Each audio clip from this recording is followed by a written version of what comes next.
भ्रमंती live story.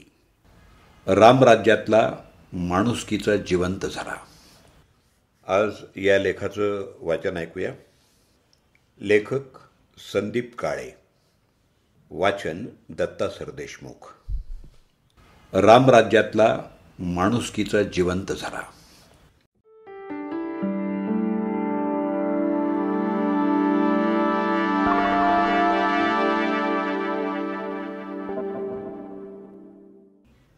प्राध्यापिका सविता गिरे पाटील यांचा निरोप घेऊन मी आणि सन्माननीय व्यंकटेश जोशी काका सांगलीच्या दिशेने निघालो. सांगलीला माझा जुना चळवळीतला मित्र विलास पाटील आजारानं मृत्यूशी झुंज देत होता. विलासला भेटण्यासाठी आम्ही सांगलीच्या विवेकानंद रुग्णालयात पोहोचलो. विलास ज्या वॉर्डात होता तिथे गेल्यावर लक्षात आलं की विलासला तपासणीसाठी डॉक्टरांच्या केबिनमध्ये नेण्यात आलं. मी आणि जोशी काका विलासची वाट पाहत विलासच्या खाटेच्या शेजारी बसलो. अजून विलास यायला किती वेळ लागेल असं आम्ही तिथल्या नर्सला विचारलं. तेव्हा नर्स म्हणाल्या, त्यांच्या सगळ्या चाचण्या चालू आहेत, त्यामुळे त्यांना यायला वेळ लागेल. आता विलास यायला वेळ लागणार असल्यामुळं आम्ही दोघंही निवांत गप्पा मारत बसलो. आमच्या बाजूच्या कोपऱ्यात 2 महिला आपसात चर्चा करत होत्या. पहिली महिला दुसऱ्या महिलेला म्हणत होती, मावशी, खूप दिवस झालेत आज दवाखान्यात मुक्काम करून. 4 घरची धुणी भांडी करून आपलं पोट भरणारे आपण माणसं. अगं, असं 8-8 दिवस दवाखान्यात राहायला लागलो तर आपल्याला कोण कामावर ठेवेल. त्याच्यावर दुसरी महिला म्हणाली, अगं, आपण मुद्दाम थोडंच केलं आहे. आजारपण आलं म्हणूनच तर सगळं सुरू आहे. होईल सगळं ठीक, नको काळजी करू. त्यांच्या गप्पा चालू होत्या. मी फोनमध्ये होतो आणि माझ्या बाजूला बसलेले जोशी काका एकटेच अस्वस्थ वाटत होते. त्यांना नेहमी कुणीतरी बोलायला हवं असतं. त्या 2 बायकांच्या बोलण्यात जोशी काकांनी अलगद उडी घेतली. मावशी, तब्येत ठीक आहे तर सगळं काही ठीक राहील. कामधंदा सुरू राहतो. अगोदर तब्येतीकडे लक्ष दिलं पाहिजे, जोशी काका त्यांना म्हणाले. मोबाईलमधून माझं लक्ष जोशी काकांच्या बोलण्याकडे गेलं. त्या दोन्ही महिला आता जोशी काकांकडे वळून बोलू लागल्या. मग काय, जोशी काका आणि त्या महिलांचं बोलणं सुरू झालं. मी शांतपणे त्या तिघांचं बोलणं ऐकत होतो.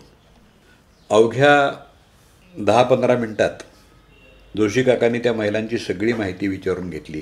त्या कोण आहेत, कुठून आल्या आहेत, काय काम करतात, इथं कशा आल्या, कामातून काय समाधान मिळतं, पैसे, वागणूक इत्यादी इत्यादी सगळं. जोशी काका सहज बोलत होते आणि त्या महिला सहजपणे उत्तरही देत होत्या. पण त्या सहज बोलण्यातून मी जे काही ऐकत होतो ते रोजच्या जीवनापेक्षा वेगळं होतं. तिथं रोजच्या सामाजिक जीवनापेक्षा वेगळं काहीतरी दिसलं आणि माझ्यातला पत्रकार जागा झाला. प्रामाणिक माणसं आणि त्यातही गरिबीनं कठोर परीक्षा घेतलेली माणसं खरं बोलतात हे त्या दोन्ही महिलांच्या बोलण्यातून मला जाणवत होतं. मी जेव्हा त्या संवादात भाग घेतला तेव्हा जोशी काकांनाही समाधान वाटलं. त्या महिलांच्या समोर माझा एक कौतुक सोहळा जोशी काकांनी उरकूनच टाकला. त्या दोघींना मिळालेला आधार, त्यांना झालेली मदत आणि त्या मदतीचा वाढता आलेख हे सगळं माझ्यासाठी वेगळं होतं, जे मी त्या महिलांकडून ऐकून घेत होतो. आम्ही ज्या महिलांशी बोलत होतो त्यापैकी एकीचं नाव होतं सुनीता कांबळे आणि दुसरीचं नाव सुशीला मिरजे. दोघी घरकाम करणाऱ्या महिला, अत्यंत स्वाभिमानी आणि प्रचंड कष्टाळू हे त्यांच्या बोलण्यातून स्पष्ट जाणवत होतं. माणूस म्हणून सन्मानानं जगायचं आणि रोज कष्टानं काहीतरी सुंदर निर्माण करायचं यासाठी जणू सुनीता आणि सुशीला यांचा जन्म झालेला होता. सतत काम काम काम आणि जबाबदाऱ्या, यातून वय उलटायला आलं तरी त्यांनी कधी तब्येतीचं कारण दिलं नव्हतं. मुलं बाळं, संसार सगळं सांभाळूनसुद्धा त्या कायमच कामाच्या धबडक्यात गुंतलेल्या होत्या. त्यामुळं शरीरात असलेले छोटे छोटे आजार वाढत गेले आणि ते आजार आता मोठं रूप घेत होते. शेवटी ते आजार शरीरात घर करूनच बसले होते. नव्यानं आलेले जिल्हाधिकारी अशोक काकडे देवदूतासारखे त्यांच्या जीवनात आले आणि त्या आजारांना हुसकावून लावलं त्यांनी. असा तो अनुभव फक्त सांगलीतल्या सुनीता आणि सुशीला या दोघींचा नव्हता, तर घरकाम करणाऱ्या शेकडो महिलांचा होता. यातून आता त्या दोघी महिला प्रत्येक श्वास सुखाचा आणि निरोगीपणाचा घेत होत्या. सुनीताताईंशी बोलताना मला जाणवलं की त्यांच्या आजारात प्रामाणिकपणाचं ओझं होतं. त्या 4-5 घरात काम करणाऱ्या, कुणी जेवण घे म्हटलं तरी न घेणाऱ्या, कुठलीच भेटवस्तू त्या स्वीकारत नाहीत, वेळेत मन लावून काम करणाऱ्या. शेवटी त्यांचं मन खंबीर होतं, पण शरीराचं काय?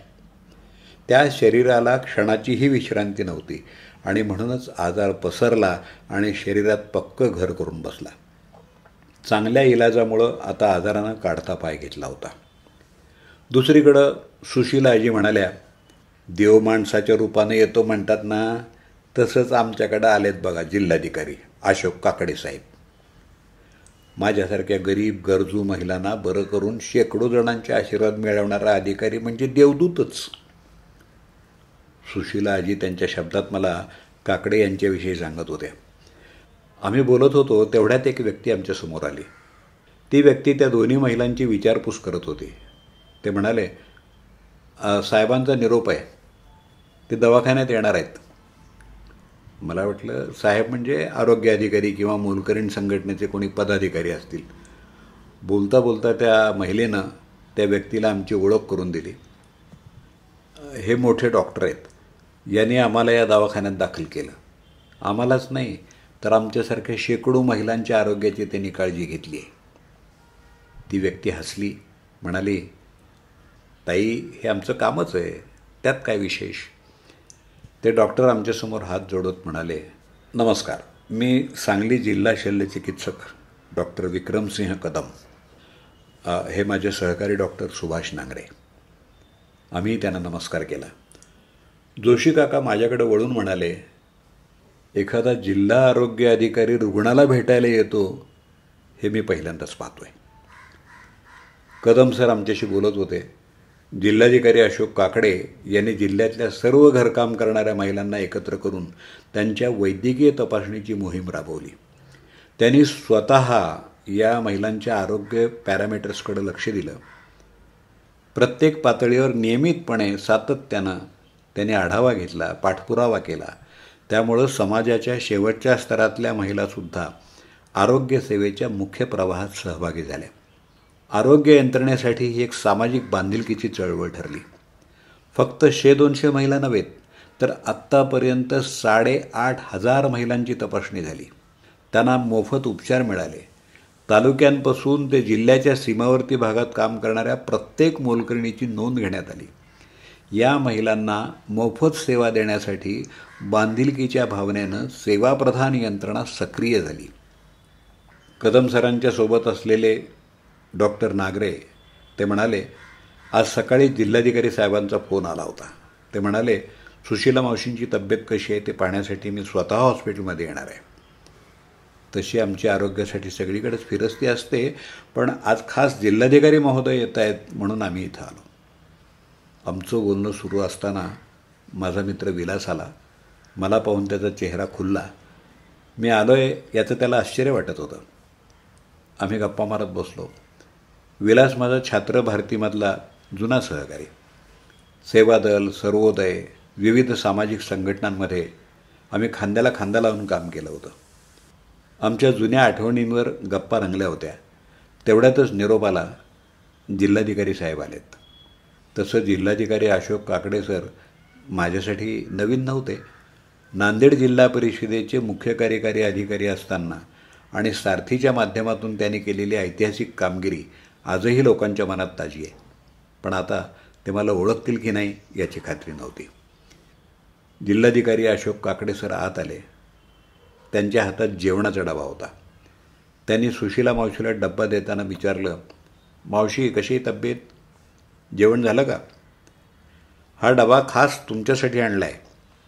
त्यांचं हे बोलणं ऐकून आम्ही सगळे स्तब्ध झालो. एखादा जिल्हाधिकारी कुण्या मोलकरणीसाठी डबा आणतो असं कसं, असा प्रश्न आम्हाला पडला होता. साहेब पुढं म्हणाले, आपण मागच्या वेळी भेटलो होतो तेव्हा तुम्ही माझ्या पाठीवर हात फिरवत म्हणालात की तुमच्यात माझा मुलगा दिसतो. तेव्हा ठरवलं होतं मुलांना आईची काळजी घ्यायलाच लागते.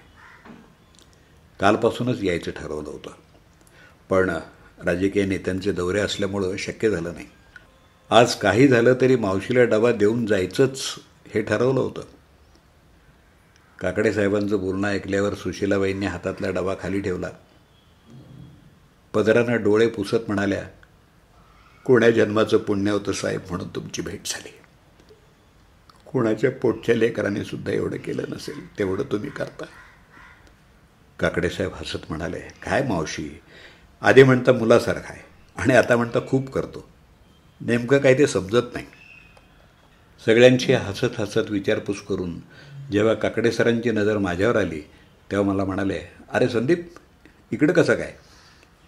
मी विलासकडे बोट दाखवत म्हणालो, हा माझा मित्र आजारी होता म्हणून त्याला भेटायला आलो. काकडे साहेबांनी विलासचीही विचारपूस केली. ते अत्यंत नम्रपणे म्हणाले, तुम्ही आला आहात तर एकदा आमच्याकडे चहा पिऊन जा.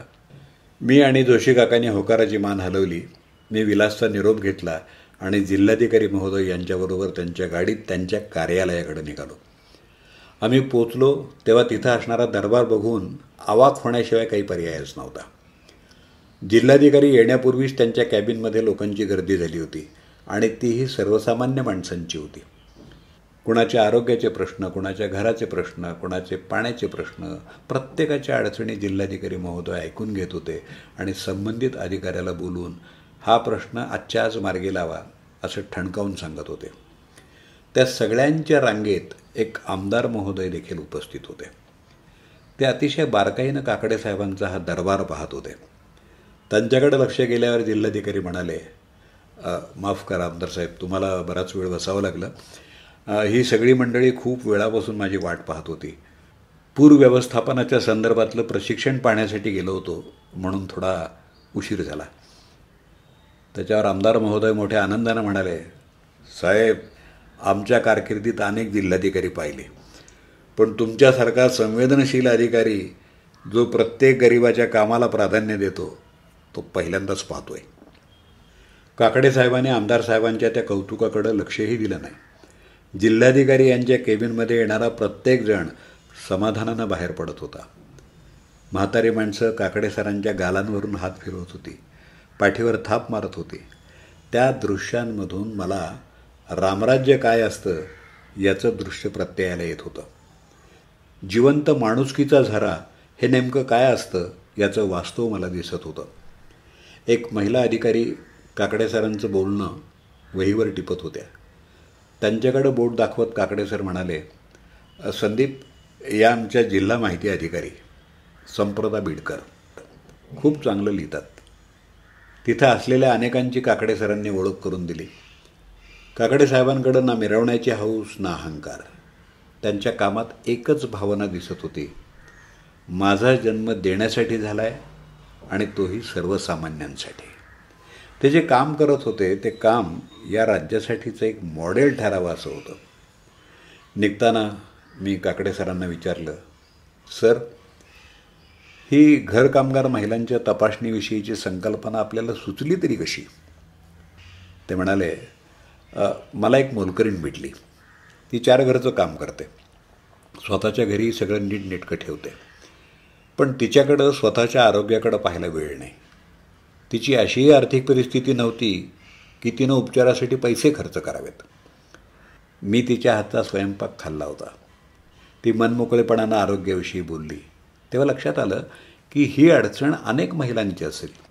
मग आम्ही सगळ्या मोलकरीण महिलांची यादी काढली. यादी मोठी होती. सर्वांचं आरोग्य तपासलं. त्यापैकी 70% महिलांना काही ना काही आजार होते. आता त्यातल्या 60% जास्त महिला आजारातून मुक्त झालेल्या आहेत. तेही कुठलाही पैसा न घेता, त्रास न देता. हे काम असंच सुरू राहणार आहे. हे कोणावर उपकार नव्हते. एक चांगलं काम केलं गेलं, तेही सगळ्यांच्या सहकार्याने शक्य झालं. अशा अनेक संकल्पना काकडे साहेबांनी सांगलीत गेल्या 3 महिन्यात राबवल्या, ज्या माध्यमामध्ये फारशा झळकल्या नाहीत.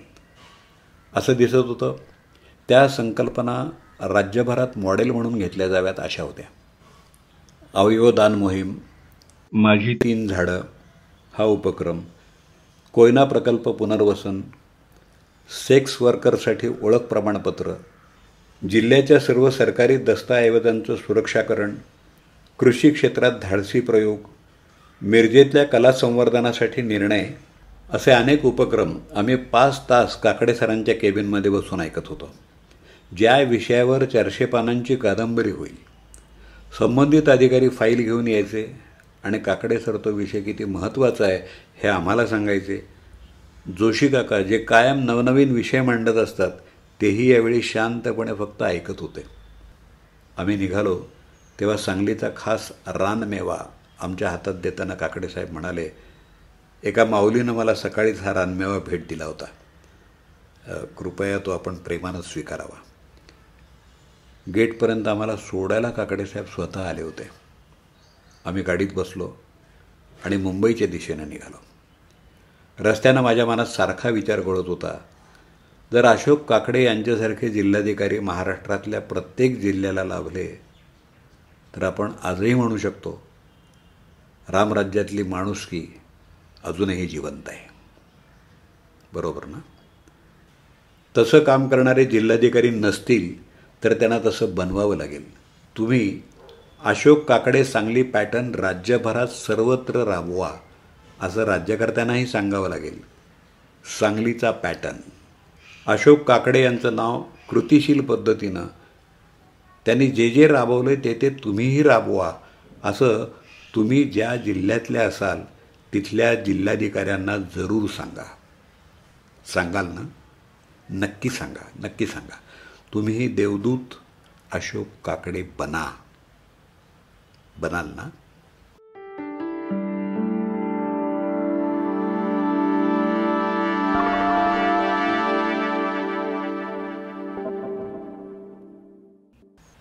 भ्रमंती लाईव्ह स्टोरी. आज आपण रामराज्यातला माणुसकीचा जिवंत झरा या लेखाचं वाचन आपण ऐकलं. लेखक संदीप काळे. त्यांचा मोबाईल नंबर 9890098868. अभिवाचन दत्ता सरदेशमुख. 8329730186.